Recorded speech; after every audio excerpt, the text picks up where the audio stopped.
जब killer mission पर था तो कैमरा एक सुंदरता से ढक गया था। उसे स्कोप को टारगेट पर मूव करने का प्रशिक्षण मिला था, लेकिन मर्द की प्रवृत्ति के कारण वह उसे झांक कर देखे बिना नहीं रह सका। किलर को एहसास हुआ कि यह काम नहीं चलेगा, इसलिए उसने जल्दी से मन को स्थिर किया और फिर अपनी घड़ी देखी। हृदय गति 65 थी, जो उसकी सर्वोत्तम स्थिति थी।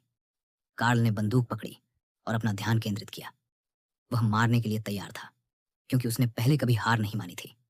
जैसे ही अमीर आदमी फिर से दृष्टि में आया, कार्ल ने फौरन ट्रिगर दबा दिया। लेकिन निर्णायक पल में वह सुंदरता अचानक हिली और गोली उसे लग गई।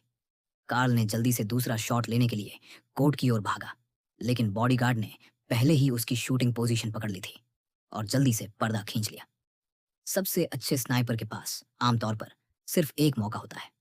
कार्ल ने तेजी से बंदूक उठाई और जमीन पर पड़ा कचरा भी उठा लिया।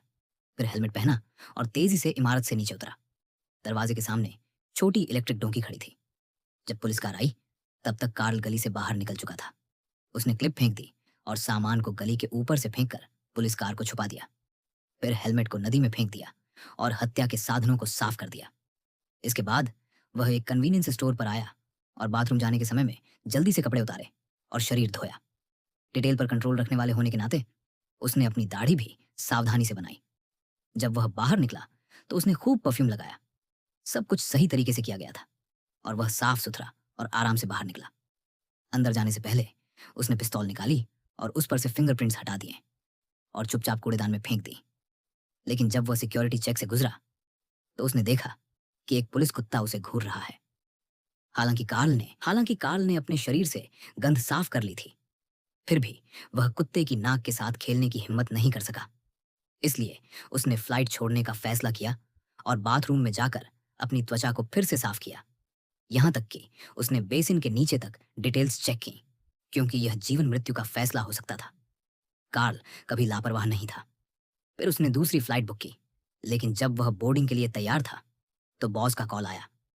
कार्ल जानता था कि जब भारी भरकम लोगों की हत्या की जाती है तो एक बार फेल होने पर कभी कभी किलर को भी मार दिया जाता है। इसलिए अब वह शायद डबल क्रॉस होने वाला था। फोन काटने के बाद कार्ल ने सिम कार्ड निकाला और फोन को कुचल दिया ताकि उसका पता न लगाया जा सके। लेकिन फिर भी कार्ल विमान में चढ़कर भी आराम से नहीं बैठा। वह चारों ओर देखता रहा। तभी उसने देखा कि एक सन ग्लासेस वाला आदमी उसे देख रहा है।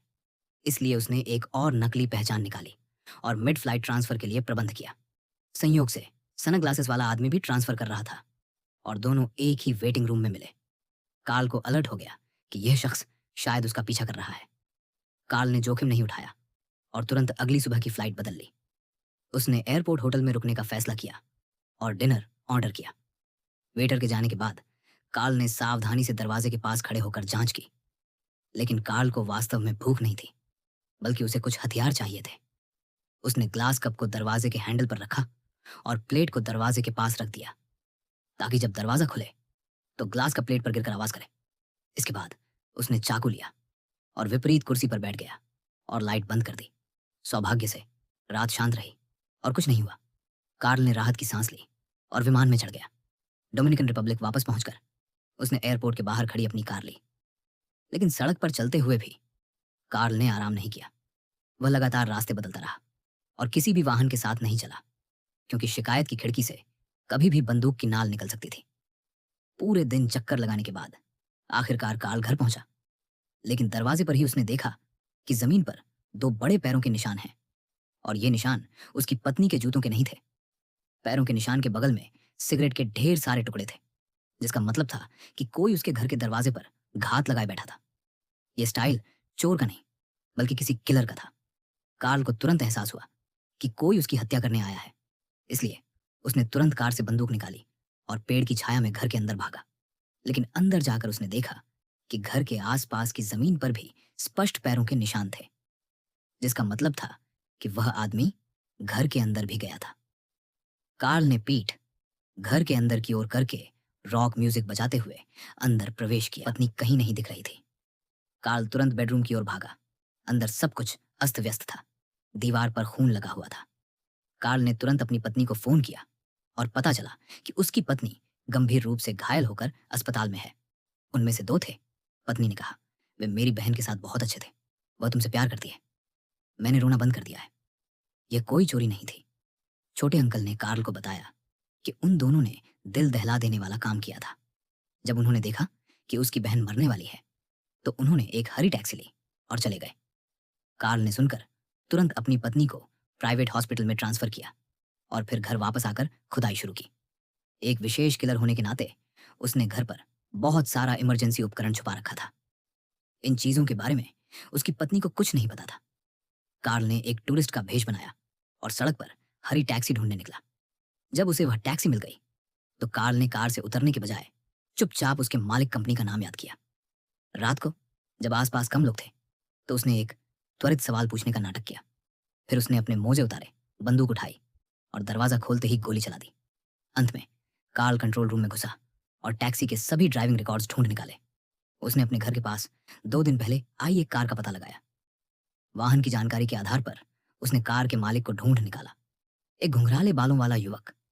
उसने सारी उपयोगी जानकारी हासिल कर ली, लेकिन अपने असली मकसद को छुपाने के लिए उसने जानबूझकर कंट्रोल रूम को अस्त व्यस्त कर दिया और कुछ नकदी बिखेर दी ताकि यह डकैती जैसा लगे। फिर वह वहां से चला गया। अगली सुबह कार्ल गैराज के दरवाजे पर था। जैसे ही उसने घुंघराले बालों वाले युवक को हरी टैक्सी चलाते देखा, वह तुरंत उसका पीछा करने लगा। कुछ देर बाद उसने पहले से ही कार से उतरकर यात्री का भेष बनाया और घुंघराले बालों वाले की कार में बैठ गया। फिर उसने एक एड्रेस बताया। घुंघराले बालों वाला दिल लगाकर गाड़ी चला रहा था, लेकिन तभी कार्ल ने बंदूक निकाल ली। ओह शिट यार, मैंने बस देखा, मैं अकेला नहीं चाहता। घुंघराले बालों वाले ने जल्दी से अपना वॉलेट थमा दिया, लेकिन कार्ल को उसमें कोई दिलचस्पी नहीं थी।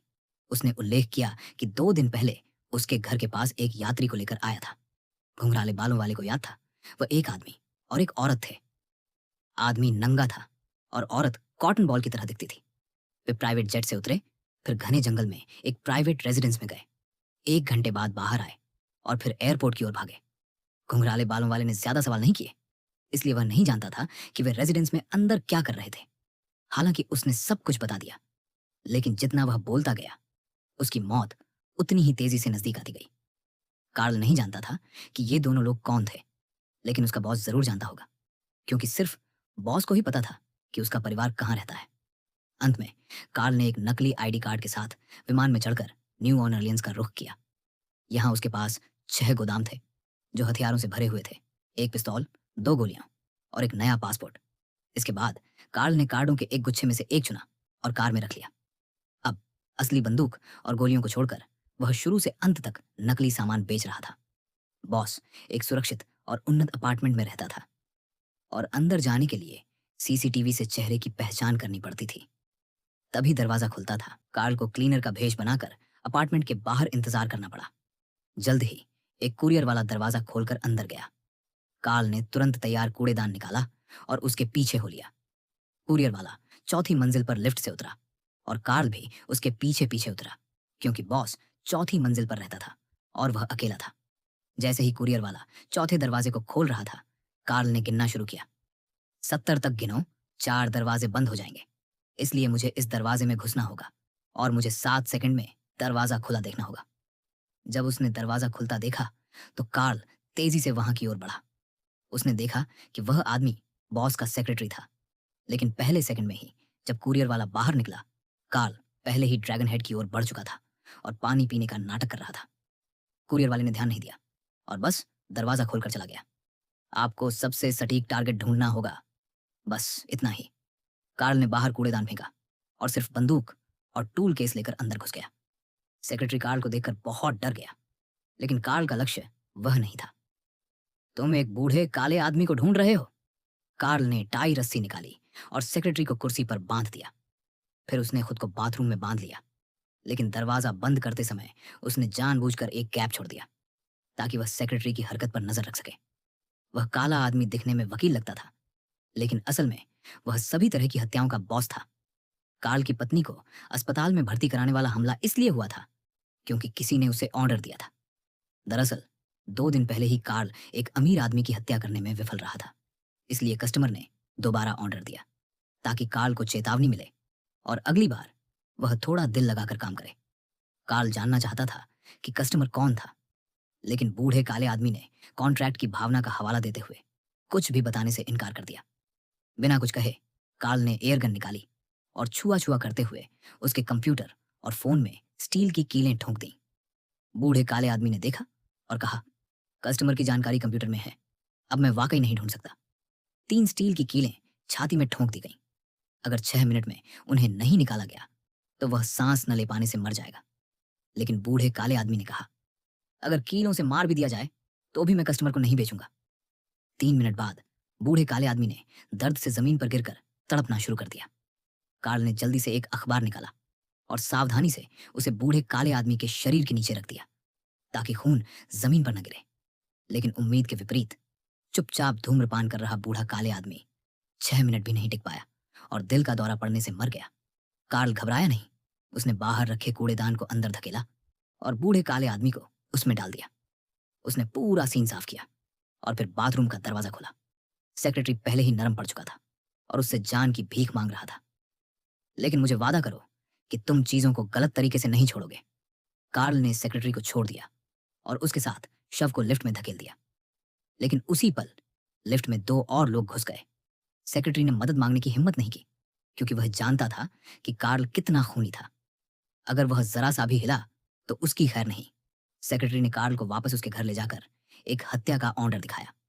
ऑर्डर के पीछे 2 फोन नंबर थे और दूसरे ऑर्डर पर कस्टमर एडवर्ड की जानकारी थी। जब कार्ल को वह मिल गया जो वह चाहता था तो सेक्रेटरी को लगा कि वह उसे छोड़ देगा। लेकिन जैसे ही वह सीढ़ियों से नीचे उतरा, कार्ल ने तेजी से सेक्रेटरी की गर्दन तोड़ दी। इस तरह की मौत ऐसी लगती थी जैसे कोई इंसान गिरकर मर गया हो। फिर कार्ल ने बूढ़े काले आदमी के शव को अपने गोदाम में ले जाकर पिघला दिया।